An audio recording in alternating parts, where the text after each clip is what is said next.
Marami ang nagsasabi na ang Suzuki Rider daw ang Underbone King. Gaano nga ba kaganda ang Underbone motorcycle na ito?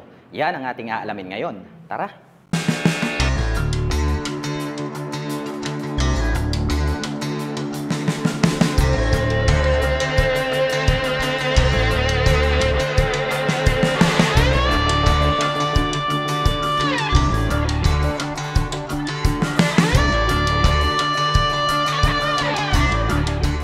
Nasa harapan natin ngayon ang Suzuki Rider 150 at ito po yung kanilang FI version. Kaya mapapansin natin na talagang napakaganda agad nitong pagkakadesign nitong kanyang headlight dahil naiiba po yung kanyang disenyo pagdating po doon sa kanilang carburetor type. Well, dito po sa pagkakadesenyo nitong kanyang main light, nagkaroon ng partition dito sa gitna at letter V yung design na chrome color dito sa gitna.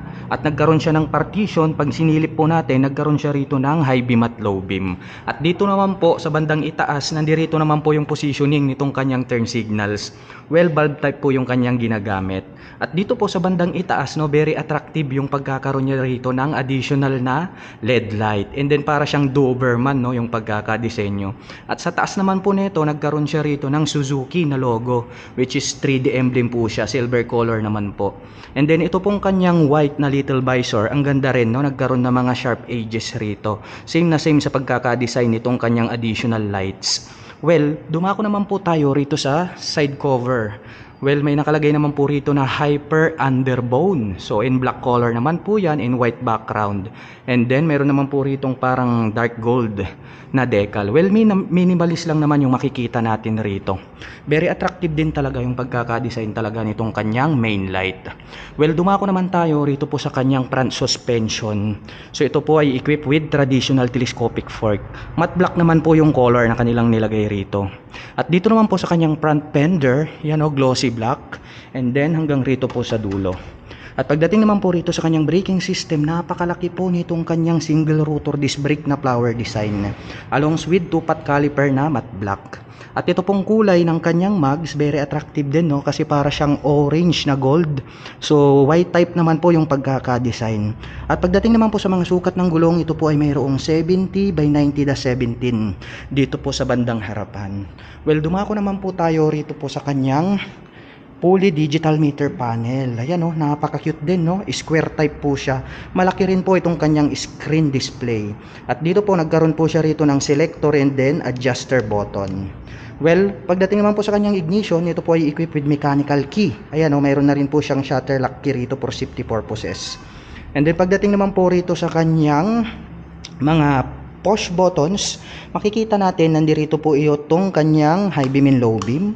Ito, mayroon siyang turn on and off para po sa kanyang headlight. Nandirito naman po itong kanyang turn signal selector at ang kanyang horn.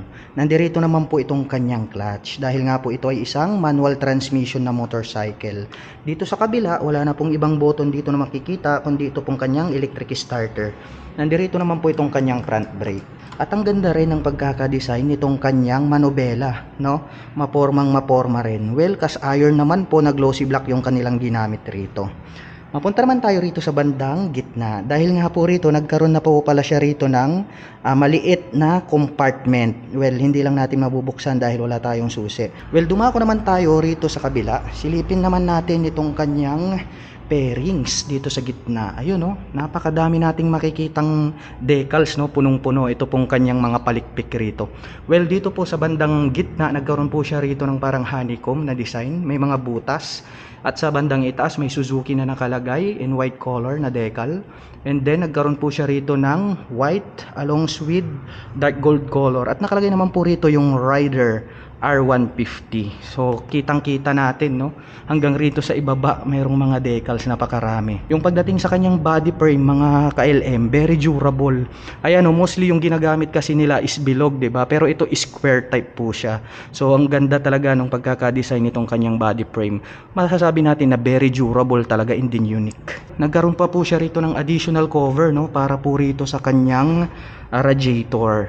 Sharp yung mga edges. And then ang gandahan yan, pag ating sinilip dito sa bandang ibaba, nagkaroon po siya rito ng extension cover para rito sa kanyang engine, which is very attractive yan. Oh. Hindi mo na kailangang mag aftermarket, maporma na yung kanyang dating.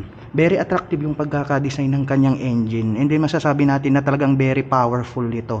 May nakalagay naman po rito na Suzuki, naka-intact po rito sa middle. At nandito naman po itong kanyang foot brake, dahil nga po ito ay isang manual transmission na motorcycle. At nandito naman po itong kanyang pillion step para sa ating rider. Well, ang kagandahan yan, hindi rubber cover yung nilagay nila. Durable to kasi nga po, ito po ay aluminum. And then not fadable po yung kanyang color. At ang kagandahan yan dito sa ating Suzuki Rider ay equip po ito ng kick starter. Well, bukod po rito sa ating electric starter, mayroon po tayong option. Well, anyway, malaking bagay yan, lalong-lalo na pag nagkaroon ng problem yung ating battery, no? Pwede pa rin nating patakbuhin itong ating Suzuki Rider through Kickstarter. Well, nagkaroon pa siya rito ng additional na cover, no? Dapat nga to is almost naked, pero naglagay sila rito, no? Napakaganda rin yung kanyang dating. Hanggang rito, yung kanyang side cover, nandirito siya sa ilalim. So, hindi siya imbus na imbus unlike others na pwedeng mabali or matanggal, no? Ito kasi safety, kasi nga, meron po siyang dalawang tornilyo rito. Hindi siya clinic-clip kagaya ng ibang mga motorcycle. At nandito naman po itong kanyang pillion step para sa ating back rider. Well, napaka-durable din, cast iron na glossy black color naman po yung kanilang ginamit. Well, pagdating naman po rito sa kanyang stock pipe, yun, napakahaba rin, no? Classic din yung kanyang dating. Well, silver naman po yung color nito pong kanyang head protection guard. Matte black naman po itong stock pipe at yung tip is silver pa rin po siya. Well, dumako naman tayo dito sa kanyang rear braking system. Naka single rotor disc brake pa rin to mga ka-LM. Flower design along with single pot caliper na matte black. So Toki ko naman po yung kanyang brand. At ito pong kanyang gulong rito sa likuran, ito po ay mayroong sukat na 80 by 90-17. Saktong-sakto lang, no? Talagang pang racing yung pagkakadesign ng kanyang gulong dito po sa likuran hanggang dun sa harapan. And then, mapunta naman po tayo rito sa bandang itaas. Silipin naman natin itong kanyang grab bar, no? Napakaliit lang din, no? Parang Batman naman yung kanyang design.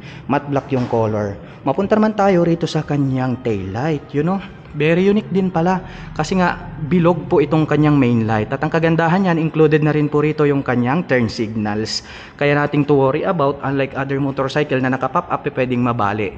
And then dito, mayroon pa siyang nagkaroon ng additional palang palikpik rito, no? Additional design dito po sa kanyang rear fender. And then pag ating sinilip, ito pong naka-imbus na part na to, mayroon na po pala siya ritong plate light. At sa gitna, mayroon po tayong makikita rito na Suzuki in white color na decal. At ito pong kanyang rear fender, ito na po yung nagsisilbing kanyang plate holder. Well, dumako naman tayo rito sa kabila. Ang makikita naman natin dito, ito pong kanyang chain cover. So, hindi po siya nakadiretso, no? So, naputol po siya rito.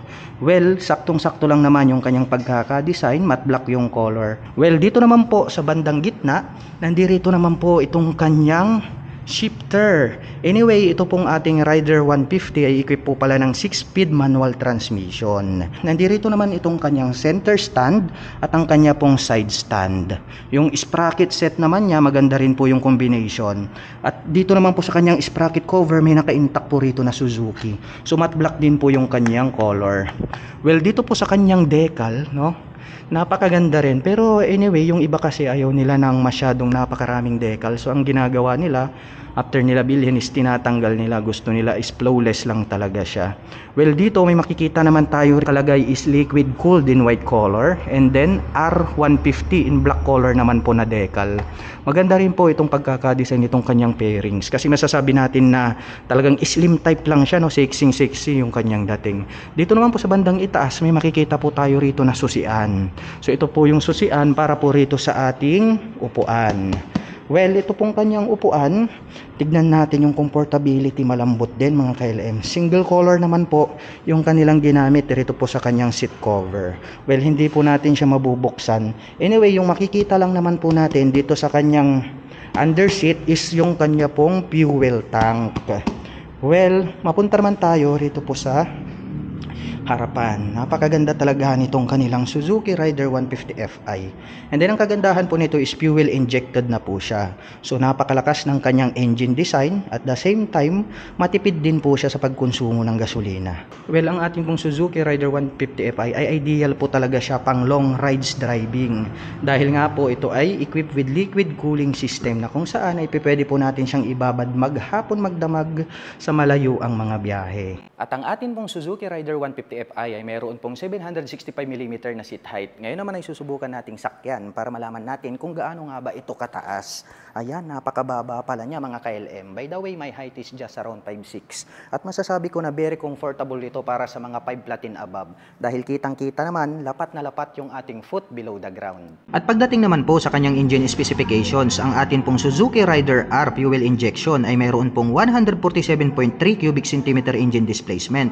Naka single cylinder dual overhead cam 4-stroke with 4 valve. At nakakapag-provide naman po ito ng maximum power na 13.6 kW at 10,000 RPM. Habang nakakapagbigay naman po ito ng maximum torque na 13.8 Nm at 8,500 RPM. At may bigat naman po itong 109 kg. At ang presyo po ng ating Suzuki Rider Fi 150 ay nagkakahalaga po ng 119,900 pesos. At kung balak mo naman pong kumuha ng hulugan ay kailangan mo lang pong mag-down payment ng 11,800 pesos. At mayroon naman po itong 6,062 pesos sa loob ng 3 taon. At para naman po sa mga kababayan natin na nakapanood ng video na ito at interesadong maglabas ng kanilang Suzuki Rider 150 Fi, ay maaari nyo po silang puntahan at bisitahin dito po sa Suzuki 3S Shop Gigilunan, Mangaldan, Pangasinan. At para naman po sa mga kababayan natin na nais magpunta rito, ang kanila pong operation time is starting 8:30 AM until 5:30 PM from Monday to Saturday.